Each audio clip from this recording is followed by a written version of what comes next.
So this Tukutuku Wānanga is in its second year now. So I've just joined now as part of the cohort kind of coming in just for the second year. I love mahi toi. I love anything that connects me to my tīpuna through doing the things they did.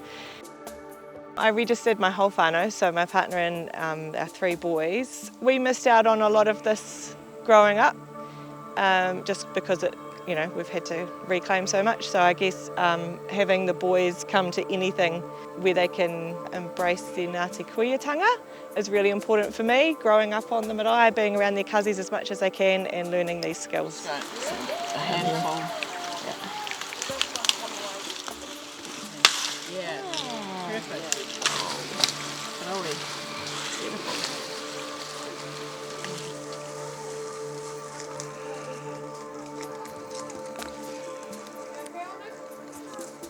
So this Wānanga has been about welcoming our new whānau that are joining us this year. We've returned to Matapihi to do our kiekie harvest with our tuakana so that they can also support the new ones coming on.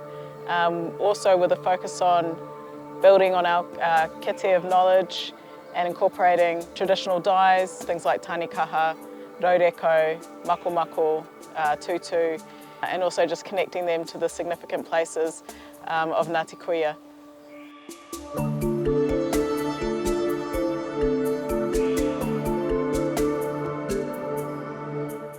My name's Rui Hana. I live here at our tūranga waiwai, our wahi tupuna, motueka, sometimes known as Havelock, and I'm a cultural practitioner.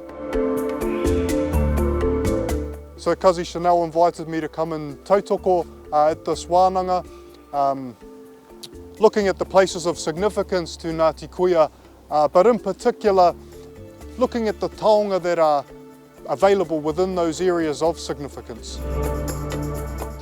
The tanikaha is known for its dye, so its bark can be removed and used to produce crimson to maroon coloured dye. It can be beaten and then boiled down and used to dye fibres, and in this case kiekie.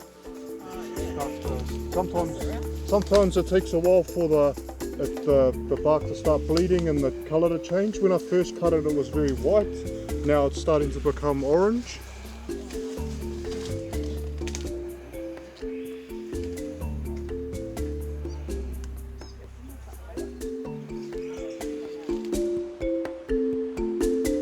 Well, I gave Tukutuku a go for the first time.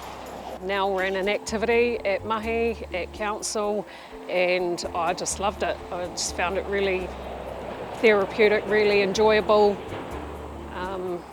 So I wanted to learn more. Seeing Ruihana harvest tanikaha for dye, seeing just seeing all of those things happening and being part of it. It's been awesome.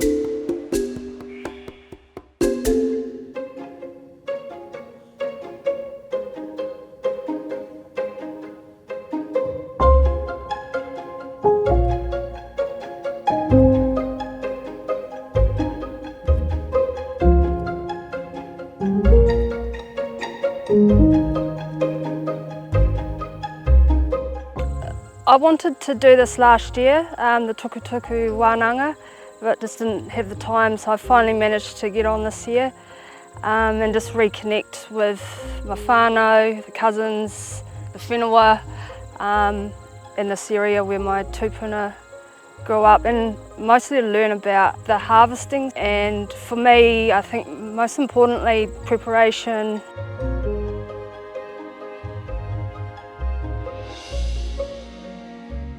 For this Wānanga, we were looking at extracting the bark from the tanikaha in order to produce a dye.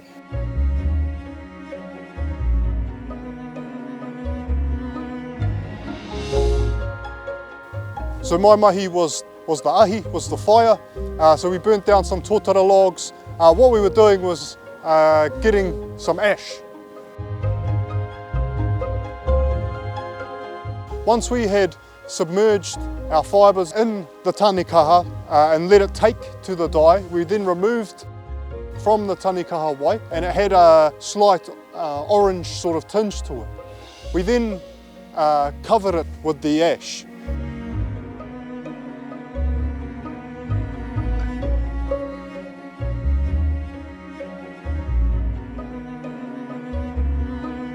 Once we take it out of the ash and clean the ash off, we actually have quite a vibrant, dark orange, almost maroon coloured dye to the tikumu that we put within the ash.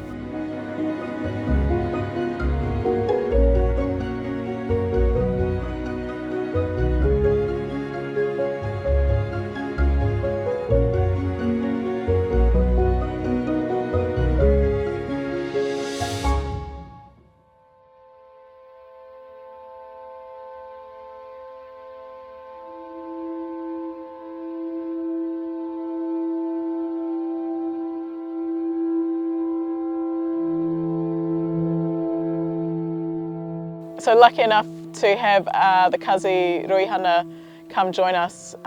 He's an amazing cultural practitioner that gave some kōrero around the significance of these areas to Ngāti Kuia.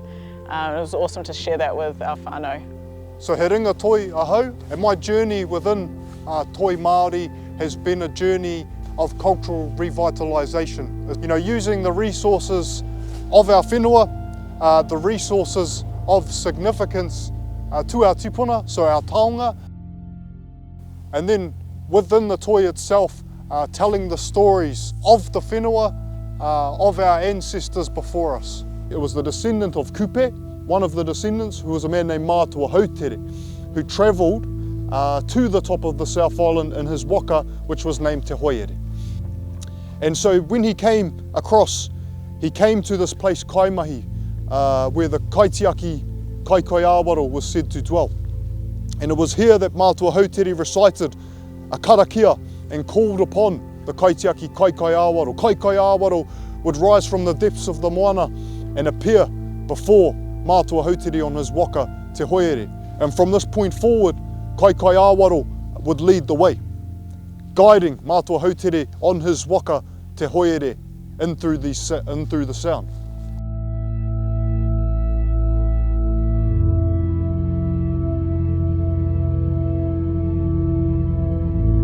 So bringing whānau here to reconnect with the whenua through the taonga, but at the same time we're connecting with our tipuna, we're connecting with our whenua, and we're connecting directly to our atua.